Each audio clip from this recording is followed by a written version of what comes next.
She spent our savings on hotels with another man. Then I found the receipts. At 42, I learned that the most devastating response to betrayal isn't rage. It's silence. What my accountant wife taught me about human nature that morning changed everything I believed about justice, mercy, and the weight of calculated restraint. The text arrived at 11:47 p.m. on a Tuesday. I remember the exact time because I was reviewing quarterly reports for the engineering firm where I work as a senior project manager. 23 years of marriage, and Catherine chose to end it with a photo and 3 lines of text. Just married my supervisor in Reno. You're boring and predictable, by the way. Thanks for the stability while it lasted. The image showed her in an ivory cocktail dress I'd never seen, standing beside Marcus from her accounting firm. Behind them, a gaudy chapel backdrop with plastic flowers and neon hearts. Her left hand displayed a new wedding band, champagne glass raised in mock celebration. She was 38, looked radiant, and had just committed bigamy. I studied that photo for exactly 90 seconds. Then I typed one word: congratulations. Catherine knew me well enough to expect explosive anger. We'd been together since graduate school, where she studied forensic accounting and I focused on structural engineering. She understood precision, calculation, the importance of solid foundations. She also understood my temper, or what she thought she understood. What she'd never grasped was the difference between hot rage and cold resolve. By midnight, I'd implemented what I privately called Operation Foundation Reset. First, I contacted our joint credit cards. As a primary account holder, I reported suspicious activity, specifically mentioning my wife's sudden departure and potential unauthorized usage. The customer service representatives were sympathetic and efficient. Within 30 minutes, all cards were frozen pending investigation. Next, I called our bank. Same story. Suspicious activity, potential fraud, need to protect assets immediately. Our joint checking and savings accounts were restricted. Only I could access them now, pending a formal investigation. The investment accounts took longer, but by 3 a.m., I'd spoken with our financial advisor. Emergency protocols were activated. Catherine's access was suspended until we could sort out this identity theft situation.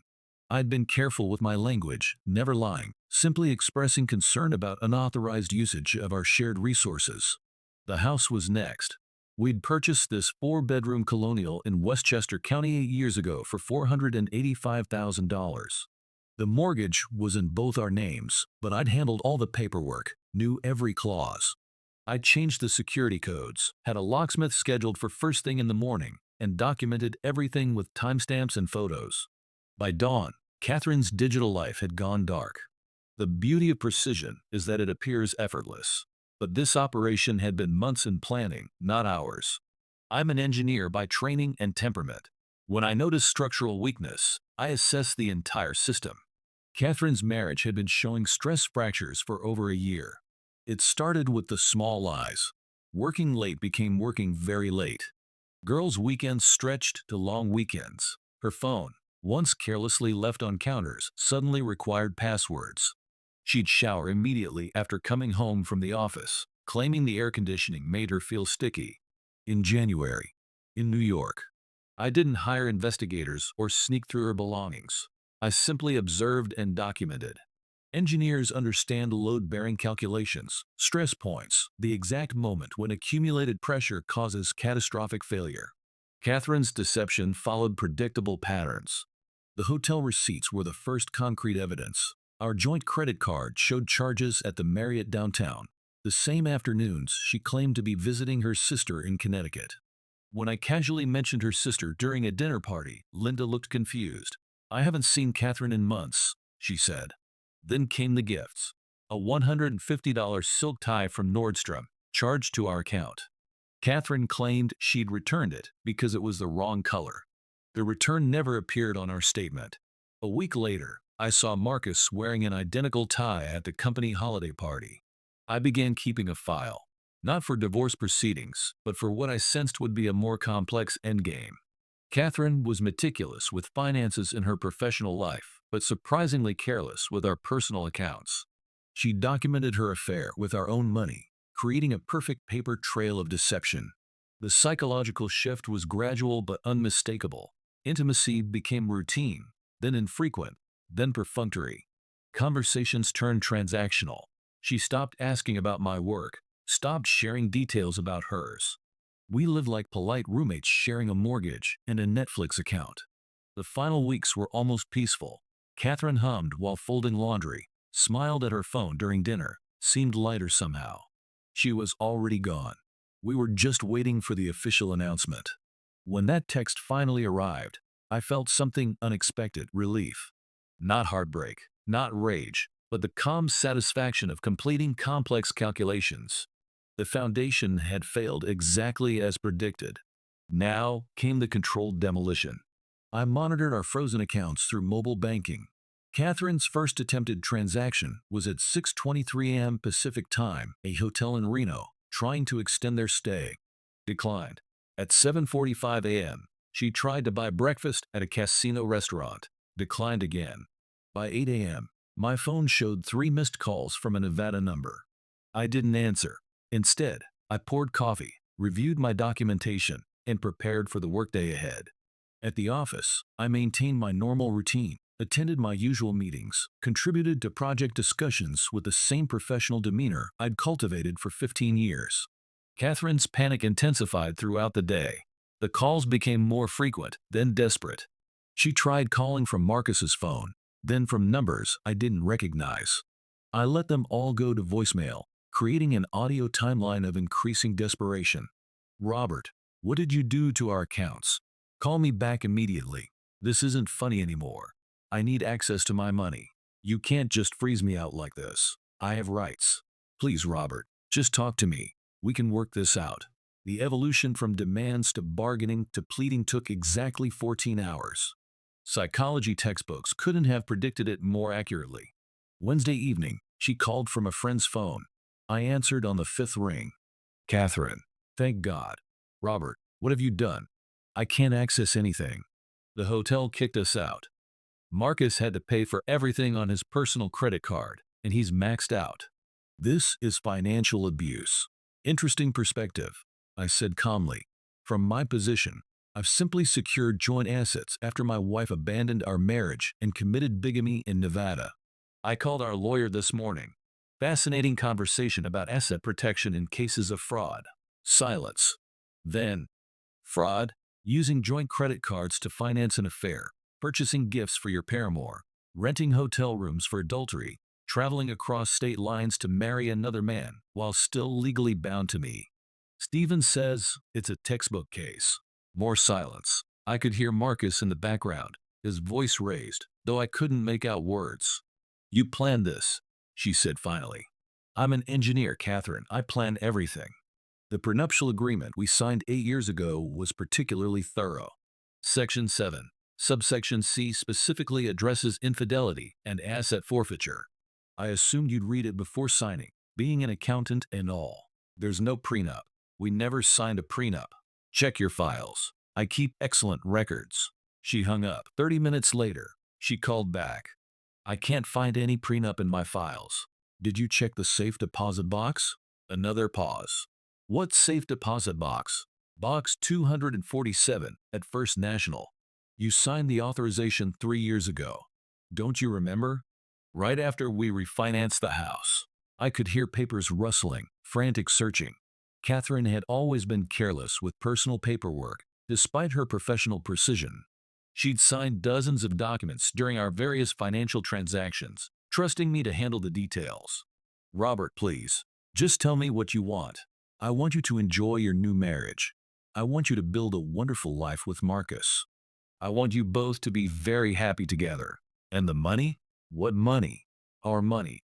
Joint accounts, investments, everything. There is no our money anymore, Catherine. You chose a different life. Different choices, different resources."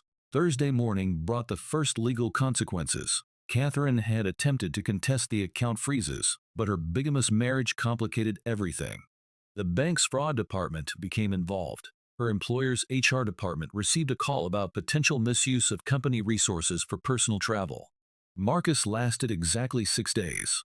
According to mutual friends, he'd assumed Catherine had significant assets, had been planning to combine their finances after a honeymoon period.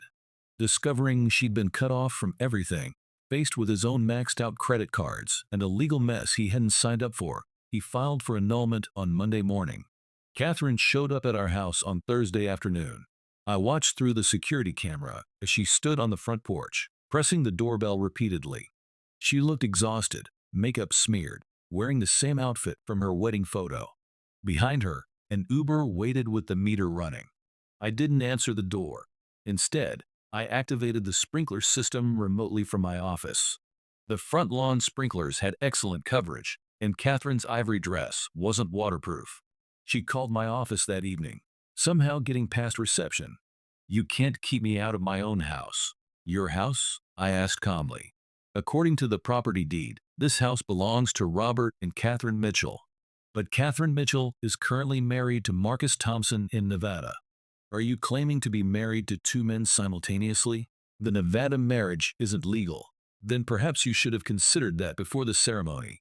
"I'm not a lawyer, Catherine, just an engineer." "But it seems to me you have two options. You're either a bigamist who fraudulently used joint assets to commit a crime, or you're a single woman who abandoned her marriage and has no claim to joint property. Either way, you don't live here anymore." She tried a different approach Friday morning, arriving with Marcus in tow. He looked uncomfortable, stayed by the car while she approached the door. Through the intercom, she attempted negotiation. "Robert, be reasonable. I made a mistake. We can get counseling, work this out." "Mistakes happen," I agreed. "But some mistakes have consequences. You chose Marcus. You texted me about how boring and predictable I was.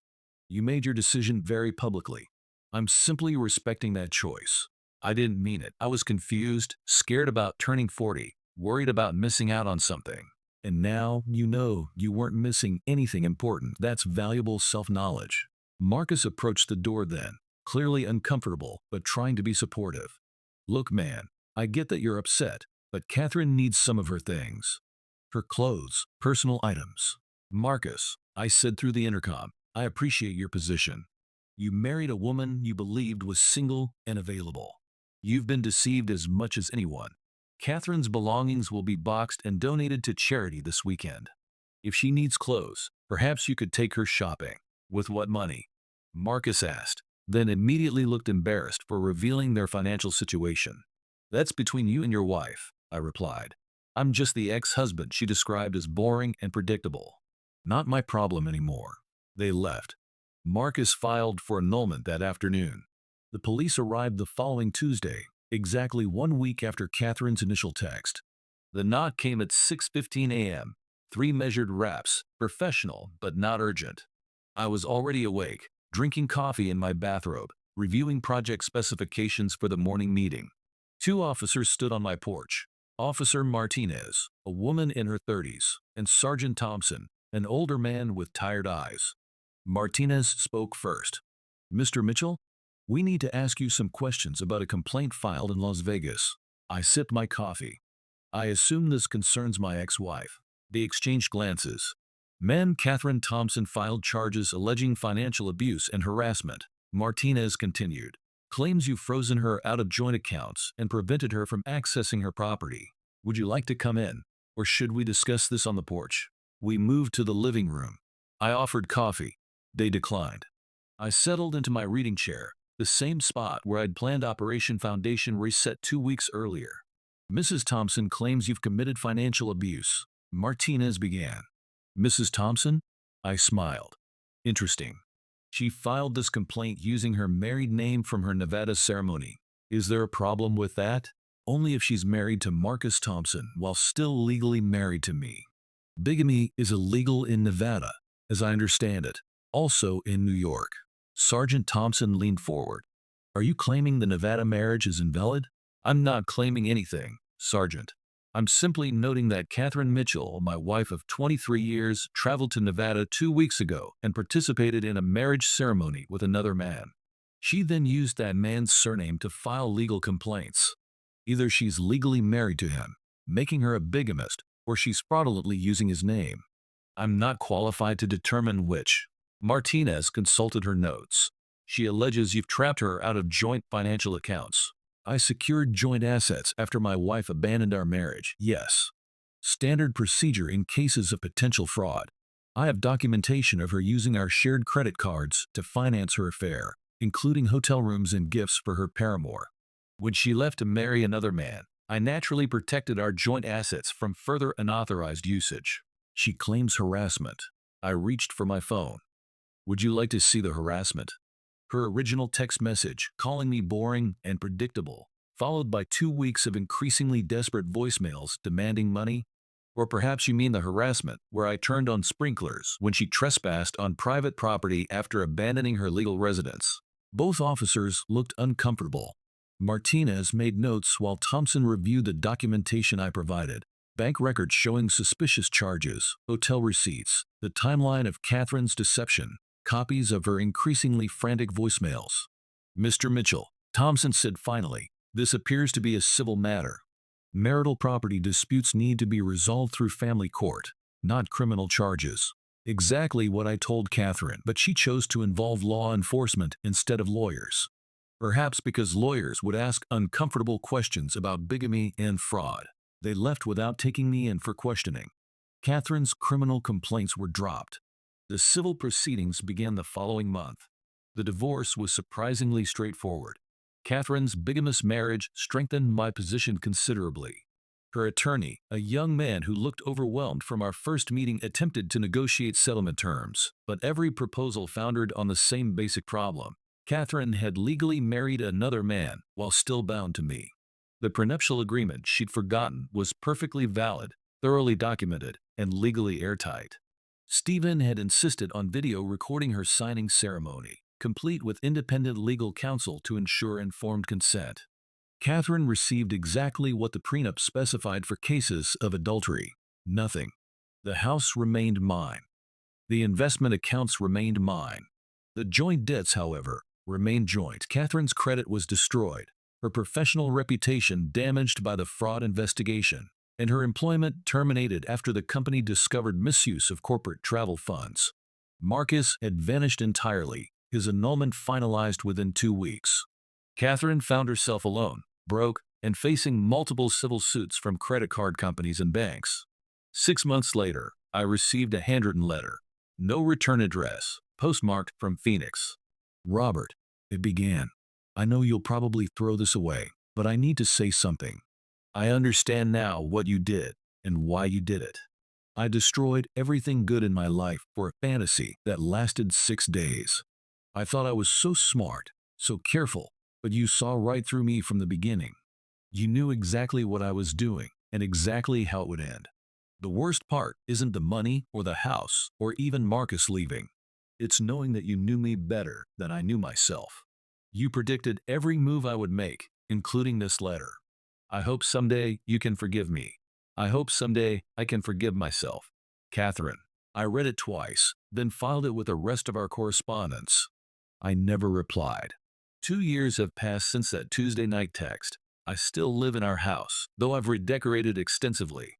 The master bedroom is now my home office. I've traveled more in the past 2 years than in the previous decade. Engineering conferences in Singapore, hiking trips to Colorado, a photography expedition to Iceland. Colleagues and friends often ask if I'm dating, when I might remarry. The honest answer is that I'm not sure I trust my judgment anymore. If I couldn't see Catherine's deception until it became obvious, what else might I miss?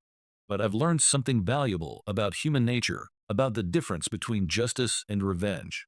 Revenge requires passion, demands emotional investment, leaves you tied to the person who wronged you. Justice is different. Justice is structural, architectural, built on solid foundations of truth and consequence. I didn't destroy Catherine's life. I simply removed the artificial supports she'd been using to maintain her deception. When the foundation cracked, the collapse was inevitable. Sometimes, late at night, I still hear her voice. Not the desperate voicemails or the pleading phone calls, but her laughter from our early years together. The sound of genuine happiness, before calculation replaced affection, before we became strangers sharing a mortgage. That laughter died long before Nevada, long before Marcus, long before the text that ended everything. What I mourned wasn't our marriage, that had been over for months. What I mourned was the memory of who we used to be, when we were young and honest and believed love was enough to build a life on. The most devastating response to betrayal isn't rage. It's the quiet recognition that some foundations, once cracked, can never be repaired.